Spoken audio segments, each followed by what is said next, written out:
আসসালামু আলাইকুম রহমতুল্লাহ। আজকে কথা বলবো আখের দই বাঁধার নিয়ম, কিভাবে দই বাঁধছে আর কি। এই দেখেন, এই চতুর সাইডে বাঁশ দিয়ে, তারপর দুই সাইডে দুইটা দিয়ে রশি দিয়ে, এই যে তারপরে কাঁকড়ার দড়ি করে, এটা কাঁকড়ার দড়ি দিয়ে বেঁধে দিছে না খোলে আর কি। এই লাইন বাই লাইন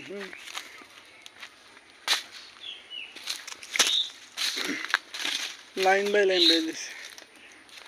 বাঁধার পরে মাঝখানেটা বাঁশ দিয়ে অর্ধেক করে নিছি আর কি, যেন মজবুত হয় বেশি।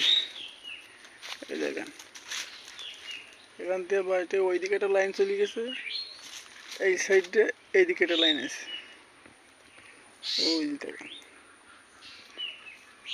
আর মাঝখান দিয়ে নর পানি নিষ্কাশনের জন্য, এই সাইডে নর পানি নিষ্কাশনের জন্য। এই হলো আখের ফলন,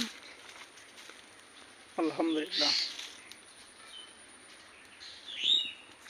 ভালো থাকেন। আসসালামু আলাইকুম।